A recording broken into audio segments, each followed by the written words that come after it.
ሰላም እንደምናላችሁልን ክብራን የታላቁ የማንቸስተር ዩናይትድ ደጋፊዎች በያላችሁበት የዓለም ክፍል ይሄን ድምጽ ሁሉ የምትሰሙ ሰላማችሁ ብዝት ይበል ይላል ማን ዩናይትድ ኢንፎ። ዛሬ ተመለስን ወጣ ባለ አናላይሲስ ቪዲዮ ነው ወይም ደግሞ የትንተና ቪዲዮ ነው። ዜናዎች አይደሉም የምታዳምጧቸው። ስለ ማንቸስተር ዩናይትድ የአማካኝ ስፍራ አጫወት ብዙ አውርተናል፣ ግን ዛሬ ስለ ብሩኖ ፈርናንዴዝ፣ ካስሜሮና ኮቢ ማይኖ በተናጥል ምን ለካሪክ እንደሰጡት ለመመልከት እንሞክራለን። በተለይ ስለ ብሩኖ ፈርናንዴዝ እና ኮቢ ማይኖ በጥልቅ እናወራለን። ስለ ካስሜሮ ማን ሊተካው ይችላል፣ በምን መንገድ የሚሉትንም ለመቃኘት እንሞክራለን። ስሞችን እንጠቅሳለን። ካስሜሮን ማን ሊተካው ይችላል የሚሉትን ጉዳዮች፣ በምን መንገድ ሊተካ ይችላል የሚሉትን ጉዳዮች ለማጤን እንሞክራለን ማለት ነው። የምትገኙት በተወዳጁ በእናንተ ገጽ ማን ዩናይትድ ኢንፎ ነው። ክለባችን ማን ዩናይትድ በጣም ናፍቆናል። ሰኞ ምሽት 5 ሰዓት ነው የምንመለከተው። የፕሪሚየር ሊግ አወዳዳሪ አካልና የቴሌቪዥን ራይቱን የገዛው ቢቲ ስፖርት እና ቲኤንቲ በጣም ጨክኖብናል። ካላለፉት ሳምንታት ከኛ አይን ከጠፋ በኋላ ደግሞም ቅዳሜ ሲያጫውት ጨዋታው ወደ ሰኞ ሆኗል። ይሁን ግን እናወራለን ስለ ክለቦቻችን ማለት ነው። ዛሬ ይሄን እንመለከታለን። ነገ ጀምሮ ደግሞ ስለ ኤቨርተኑ ጨዋታ መነሻዎችን ያነሳን ቢልድ አፖችን ወይም ደግሞ የጨዋታ ቀድመ ጨዋታ ትንታኔዎችን እንሰራለን ማለት ነው። አብራችሁ ስለምትቆዩ ስለምታደምጡን፣ እንዲሁም ደግሞ ሀሳብ አስተያየቶቻችሁን በኮሜንት መስጫው ባር ላይ ስለምታሰፍሩልን ከልብ ነው የምናመሰግኑ። ቪዲዮን ገና ስለምትጀምሩ ስለምትወዱትም ጭምር ላይክ አድርጋችሁ ጀምሩ። እንዲሁም የሰብስክራይብ በተኑን ያልተጫናችሁ አድማጮቻችን ተጫኑት። ደወሉን ከተጫናችሁ ደግሞ የኛ ቪዲዮዎች ገና እንደሰራን ለእናንተ የሚደርስ ይሆናል ማለት ነው። ከመሸጋገሪያ ሙዚቃ በኋላ ግሎሪ በጥቂቱ አድምጠን ተመልሰን ኮቢ እንዲሁም ብሩኖ እንዲሁም ካስሜሮን እንመለከታለን።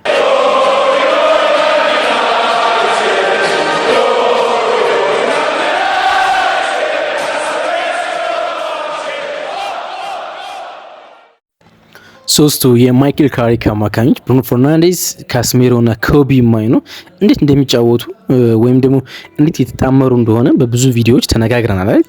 ጨዋታዎች የማይክል ካሪክን ያለፉትን 5 ጨዋታዎች ስንዳስስ በደንብ የተመለከትነው ይመስለኛል። በየጨዋታው ውስጥ የተጫዋቾችን የተናጠል እንዲሁም ደግሞ የቡድን እንቅስቃሴዎች በአንድ ላይ እንዴት ሊመስል እንደሚችል እንዴት እየሆነ እንደሆነ እንዴትም እየሰመረ እንደሆነ ስናወራ ነበር። ዛሬ በተናጠል እያንዳንዱ ተጫዋቾች ዝም ብለን ለመዳሰስ እንሞክር እስኪ። ምክንያቱም የፕሪሚየር ሊግ ጨዋታዎች ሰኞ ነው የማንቸስተር ዩናይትድ ጨዋታዎች የሚመለሱት። ቅዳሜና እሁድ የፕሪሚየር ሊግ ጨዋታ 28ኛ ሳምንት መርሃ ግብር ይመለሳል። ግን ዋናው የማንቸስተር ዩናይትድ ጨዋታ ከኤቨርተን ጋር ሰኞ ነው። ስለዚህ ወደ ጌም ዊክ ለመንደርደር የሆነናል ብለን ስላሰብን ነው። ከብሩኖ ፈርናንዴዝ እንጀምር እስኪ።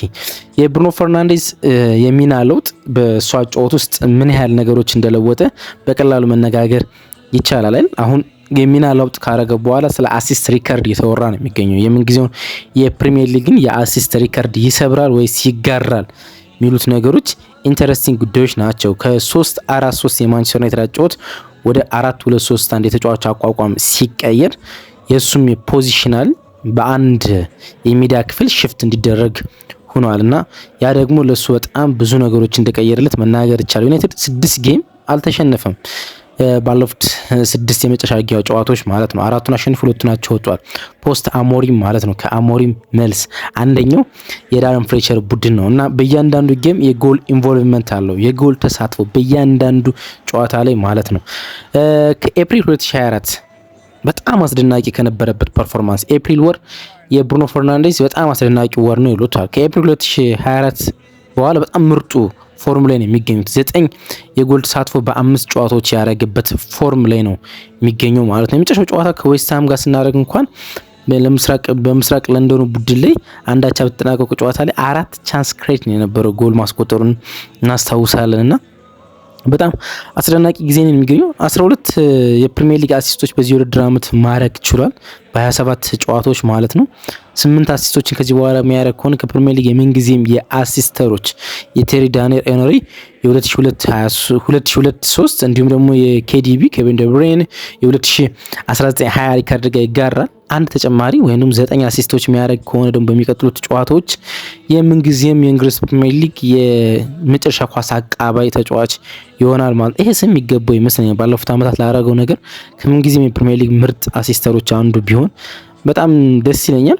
እንግዲህ ማንቸስተር ዩናይትድ በተለያዩ ወይ እያጠቃ ነው የሚገኘው። ሩበን አሞሪም እያለም ጨምሮ አሁንም ከማንቸስተር ዩናይትድ የዚህ ውድድር ዓመት ከሚጠቀሱ ጥንካሬዎች አንዱ የሴት ፒስ ጥንካሬ እንደሆነ ማንሳት ይቻላል። ከሴት ፒስ ጥንካሬዎች አንዱ ደግሞ ዴሊቨሪ ነው። ኳሱን የሚያቃብለው ተጫዋች በጣም ወሳኝ ነው። ኳሱን በምን አይነት መንገድ ነው የሚያቃብለው፣ የትኛው ተጫዋች እንዲገጭ የሚያደርገው፣ እንዴት ነው የሚጥለው፣ ፋር ፖስት፣ ኒር ፖስት፣ አት ዘ ሚድል፣ ፋር ፖስት ሲጣል ለየትኛው ተጫዋች የሚሉትን ጉዳዮች ዴሊቨሪ የሚያደርገው የሚያቃብለው ተጫዋች በጣም ወሳኝ ነው እና በዚህ ውድድር ዓመት ማንቸስተር ዩናይትድ እንደ ቲም እንዴት እንደተሻሻለ የሚገባቸው አንድ ነገር ይሄ ዳታ ስነግራቸው እንግዲህ እሱ 1920 ሲዝን አይደለም የመጣ አሁን 6ኛ ዓመቱ ነው ሻርፕ።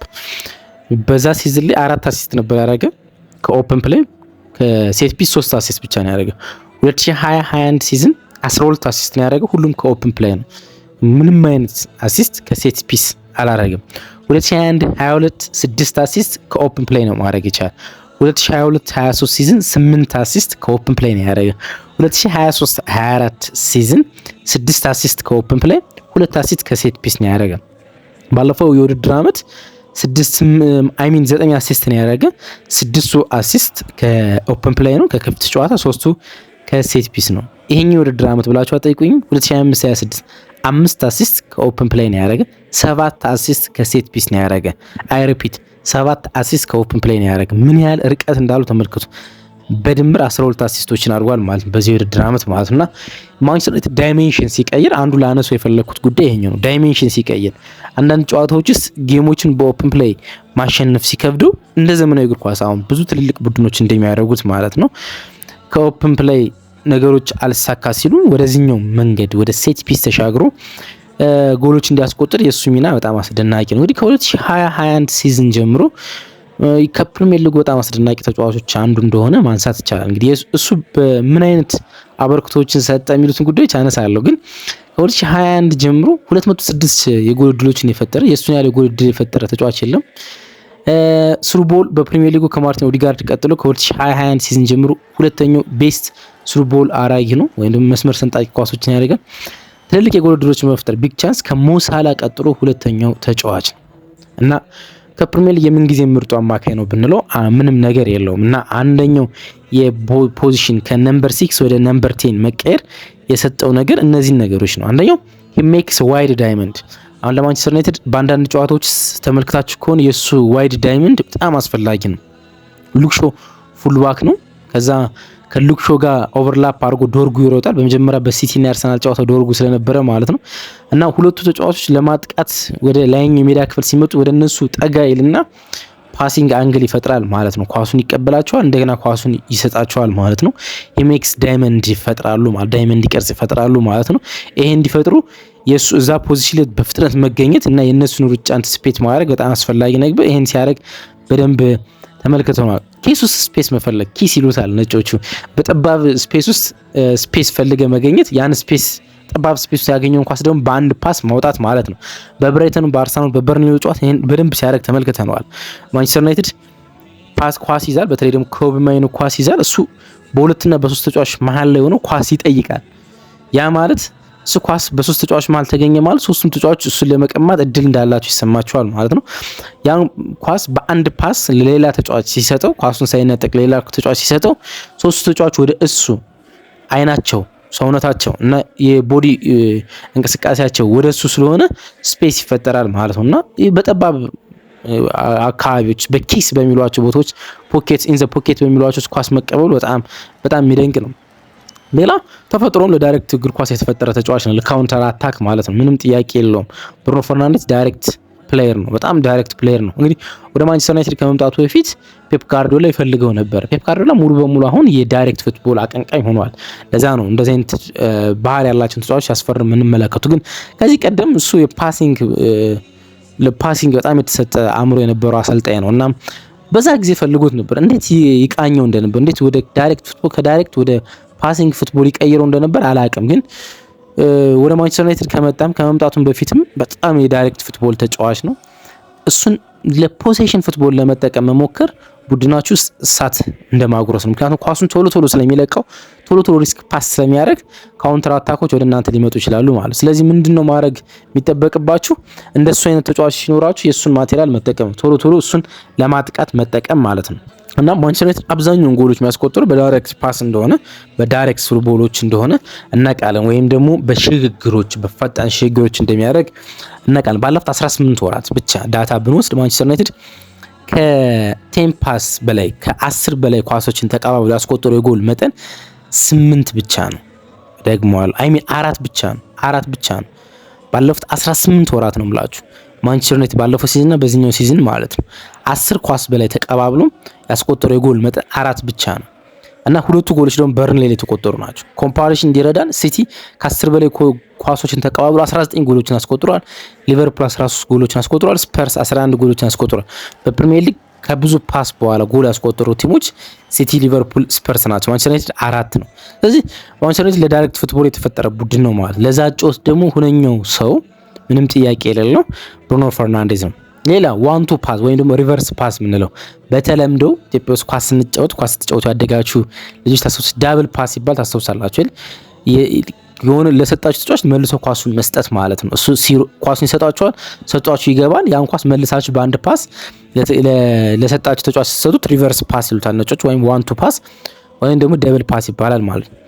በደንብ ዘንድሮ ማንቸስተር ዩናይትድ አንዱ ካጎለበተው ነገር አንዱ ይሄኛው ሪቨርስ ፓስ ነው። አርሰናል ላይ ዶርጉ ያስቆጠረው እንኳን አስተውሳላችሁ። ዶርጉ ሰጠው ለብሩኖ መልሶ ለዶርጉ ሰጠው። ሪቨርስ ፓስ ነው። እሱ እንዲጫወት በደንብ እየረዳቸው ነው የሚገኙና ከዳሎት ጋር ከማርኮስ ራሽፎርድ ጋር ማርኮስ ራሽፎርድ የቡድኑ አካል በነበረበት ጊዜ ከሉክሾ ጋር በደንብ ይሄን ሪቨርስ ፓስ ተጫውተና አንድ ዳታ ስመለከት ምን ይላል መሰላችሁ? ከኦገስት 2019 በኋላ ከነሐሴ 2019 በኋላ በፕሪሚየር ሊግ ውስጥ ከአንዲ ሮበርትሰንና ከበርናንዶ ሲልባ ቀጥሎ ሪቨርስ ፓስ በመጫወት የፕሪሚየር ሊግ ሶስተኛው ምርጡ ተጫዋች ነው እና ከዳሎት ከራሽፎርድ ከሾ አሁን ደግሞ ከዶርጉ ጋር ከማቲያስ ክፍኛ ጋር እነዚህን ሪቨርስ ፓሶች ሲጫወት እየተመለከተ ነው የሚገኘው። አንዱ የጨመረው ነገር እሱ ነው። ሌላው ፕሬሲንግ ነው። የማንቸስተር ፕሬሲንግ 4-4-2 ቅርጽ ነው የሚይዘው። የማንቸስተር ዩናይትድ ሲጫወት 4-2-3-1 ነው የመጀመሪያ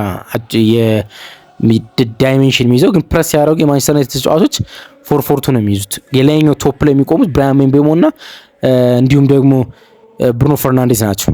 ዋይዶቹ ማቲያስ ኩኛ እንዲሁም ደግሞ አማድ ወደ አማካኞች ይጠጋሉ ማለት ነው። ስፔስ እንዳይፈጠር ማለት ኳሱ ከመጀመሪያ ፕሬሲንግ ቢያልፍ ስፔስ እንዳይፈጠር ማለት እና በመጀመሪያው ቶፕ ላይ የሁለቱ የምቤሞ እና ብሩኖ ፕሬሲንግ ምን ያህል ውጤታማ እንደሆነ በብዙ ጌሞች የተመለከተ ይመስላል። የሲቲ ጨዋታ ደግሞ ትልቁ ምሳሌ ነው አይደለ? የእነሱ ፕሬሲንግ የሲቲ ተከላካዮችን እንዴት ሲረብሽ እንደነበረ መመልከት ይችላል። በዚህ ውድድር ዓመት 4 ማን ኦፍ ዘማቾች አሉት። 4 ማን ኦፍ ዘማቾች ማለት ነው። በፕሪሚየር ሊጉ አጠቃላይ 18 ማን ኦፍ ዘማቾች ወይም ደግሞ የጨዋታው ኮከቦች ሽልማቶች አሉት። በፕሪሚየር ሊጉ እሱ መጫወት ከጀመረበት ጊዜ ጀምሮ የሚበልጡት 2 ተጫዋቾች ብቻ ናቸው።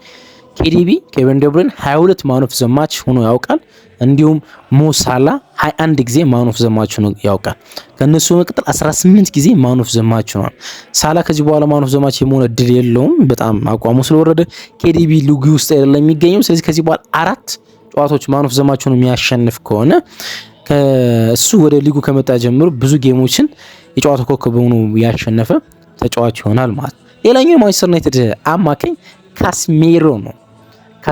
ስለ ካስሜሮ ስናወራ ወደ አእምሯችን በፍጥነት የሚመጣው ነገር ሊመጣ የሚገባው ነገር ማን ይተካዋል የሚለው ይመስለኛል። ይሄ የ5 ጊዜ ቻምፒየንስ ሊግ ሜዳሊስት ወይም ደግሞ ቻምፒየንስ ሊግ አሸናፊ ተጫዋች ከማንቸስተር ዩናይትድ ጋር በዚህ ውድድር ዓመት ይለያያል። እርግጥ ማንቸስተር ዩናይትድ ጥያቄ አያቀርብለትም የሚሉት ወይም የኮንትራት ማድረሻ የ1 ዓመት አያቀርብለት የሚሉ ጉዳዮች አሉ። ግን በጣም በከፍተኛ ደሞዝ እንዲቀንስ ዩናይትድ ከመፈልጉ አንጻር የመሳካት እድል የለውምና ይለቃል። እንግዲህ 34ኛ ዓመቱ ላይ የሚገኘው 82 ጨዋታዎችን ለብሔራዊ ቡድን ያደረገ ተጫዋች ነው። ሌግስ ሃቭ ጎን ይላሉ ፈረንጆቹ። እግሮች ሁሉ ሄዱ እንደማለት ትችላላችሁ፣ ወይ እግሮች እንደፈለጉት እየሰሩ አይደለም ልትሉ ትችላላችሁ። ግን አሁን በመጨረሻው ማንቸስተር ዩናይትድ በሚፈልገው ሰዓት ላይ ግን የሚገርመውን ነገር እየሰጠ እንደሆነ ማንሳት ይቻላል። በጣም የሚገርመውን ነገር ማለት ነው። አንዳንዴ በጣም ፍጹም መጥፎ ጨዋታዎች የነበሩባቸው ጊዜያቶች አሉ፣ ግን እሱን ያስረሳ ይመስለኛል። በ3-4-2-1 ወይም ደግሞ በ3-4-3 ከሮበን አሞሪም ጋር በነበረበት ጊዜ ውስጥ የፉልባኮቹ ወደ ላይኛው የሜዳ ክፍል ስለሚሄዱ ዋይድ ስፔሱን እነሱ እስኪመለሱ ድረስ የመሸፈን ጊዜ የነበረበት እና በዚህ እድሜው ሰፊ ስፔስ መከላከል በጣም ከባድ ነበር ለሱ። አሁን ግን 4-2-3-1 ነው። ስለዚህ ፉልባኮች በቅርብ ርቀት አሉ። ስለዚህ ጠባብ አንግል ነው እየተከላከለ የሚገኘው። በዛ ውስጥ ውጤታማ እንደሆነ በደንብ የተመለከተ እርግጥ በሩበን አሞሪም ስርም የተሻለው የዚህ ውድድር ዓመት ተጫዋች አንዱ ካስሜሮ ለዛ ነው እሱ ሲወጣና ሳይወጣ በሩበን አሞሪም ስር ማንቸስተር ዩናይትድ በጣም የተለያየ መልክ ሲኖረው የተመለከተ ነው። ለዛም ነው አይደለም ለማኑ ኡጋርቴ ያለን ክብር የቀነሰ። ምክንያቱም ማኑ ኡጋርቴ እሱን ተክቶ የሚገባባቸው ጨዋታዎች ሁሉ የማንቸስተር ዩናይትድ አጨዋወት በጣም ሲቀየር ስለተመለከተ ነው። ስለ ካስሜሮ ብዙ ጊዜ አውርተናል፣ ግን መከላከሉን፣ ኳስ መንጠቁን፣ ኢንተርሴፕሽኑን፣ ከቨሪንግ ኦፍ ጋርዱን ትተን በዚህ ውድድር ዓመት 5 ጎሎችን አስቆጥሯል በ24 ጨዋታዎች በተሰለፈባቸው ማለት ነው። ስለዚህ የጎል አበርክቶት አሉት። 4ቱ ጎሎቹ በግንባሩ ነው።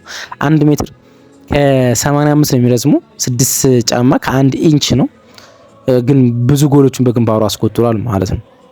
በጣም በጣም የሚገርም ተጫዋች ነው። ሪቴንሽን ቦል ሪቴንሽኑ የሚገርም፣ በፖሴሽን ጊዜ የማጠብቁት አይነት ቦል ሪቴንሽን አለ። ኳሶችን መንጠቅ፣ ወደ ማንቸስተር ዩናይትድ መምጣት በጣም አስደናቂ ነው። እንግዲህ የእግር ኳስ ካሪየሩ ወደ መጠናቀቁ ነው። ከሳኦ ፖሎ ጀመረ፣ ማድሪድ ቀጠለ፣ ዩናይትድ ላይ የሚገኙ ከዚህ በኋላ አንድ ክለብ ወይም ወደ ብራዚል መመለስ ከሱ የሚጠበቀው ነው። እንግዲህ ቦክስ ቱ ቦክስ ሚድፊልደር ማንቸስተር ዩናይትድ እሱን ለመተካት ትልቁ የቤት ስራ ነው። ብዙ ስሞች ሲጠቀሱ ሰምታችኋል አይደለም? በጣም ብዙ ስሞች ማለት ነው።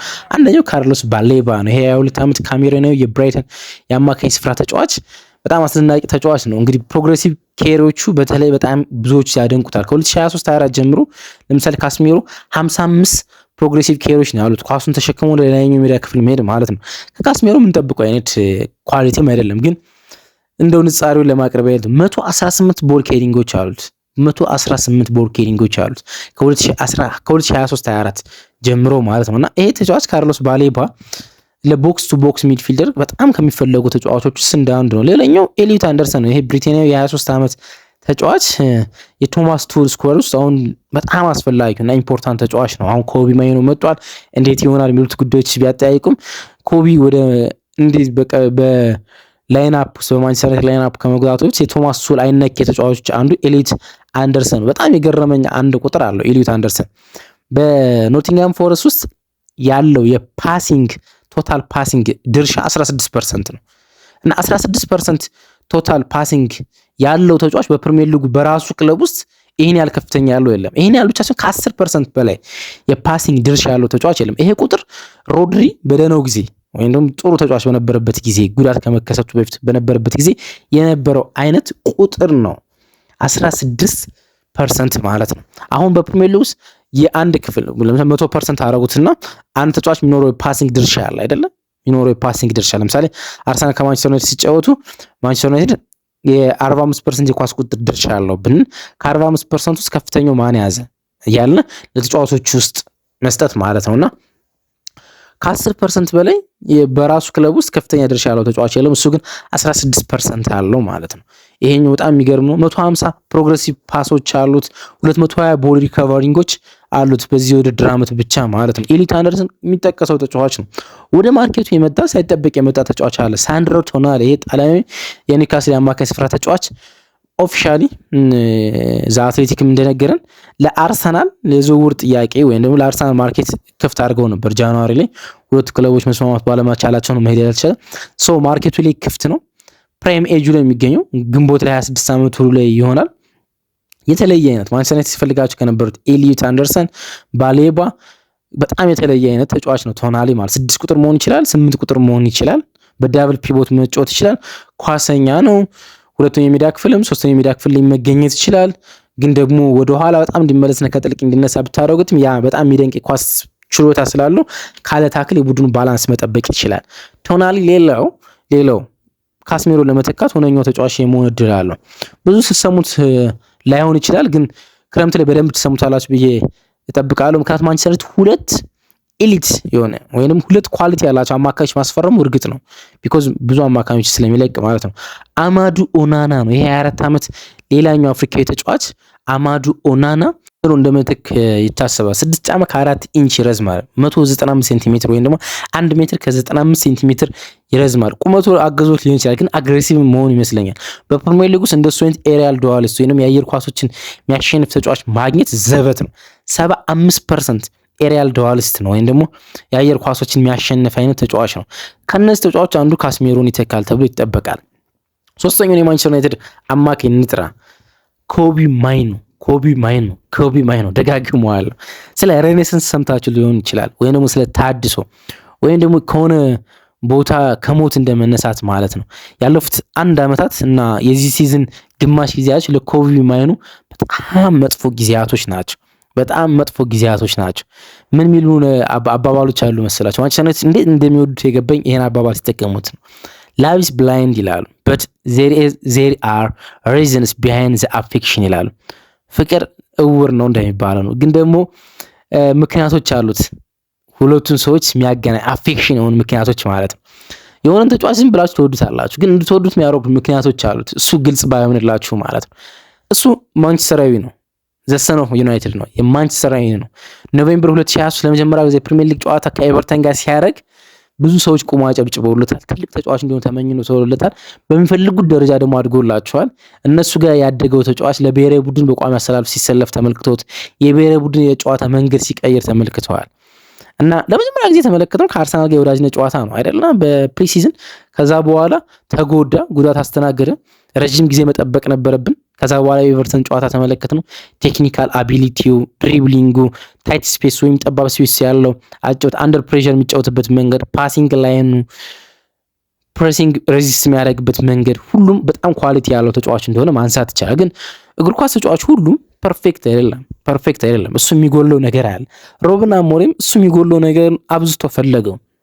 እንግዲህ ዲፌንዲንግ አዌርነሱ ደካማ ነው። በጣም ባለፉት 5 ጨዋታዎች በጣም ተሻሽሏል። ባይዘው በጣም ተሻሽሏል።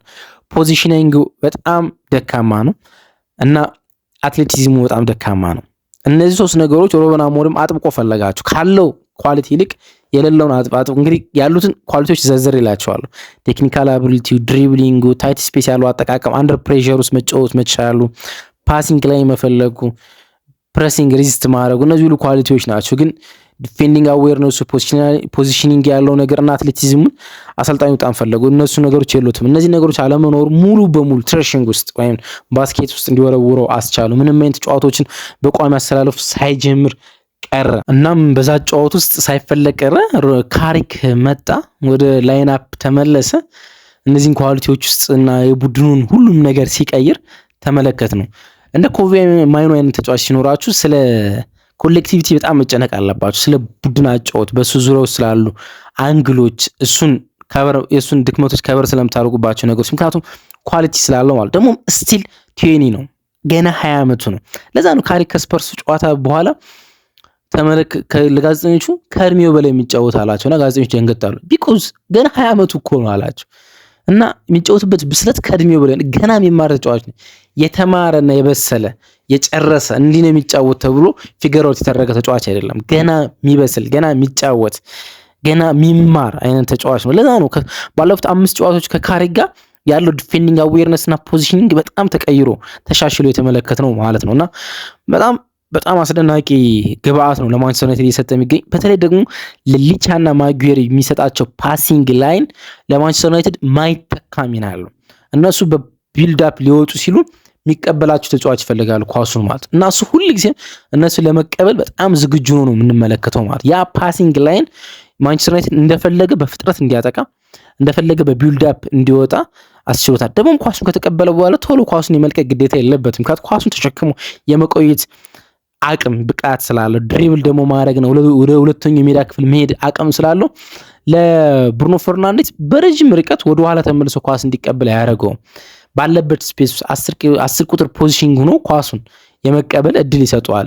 ኳስ ለመቀበል ወደ ኋላ መሳብ አይጠበቅበትም ማለት ነውና በብዙ እንዳሻሻለው ማንሳት ይቻላል። እነዚህን የማንቸስተር ዩናይትድ ተጫዋቾችን የሚቀጥሉት ሳምንታት እንዴት እንደሚሆን አናቅም።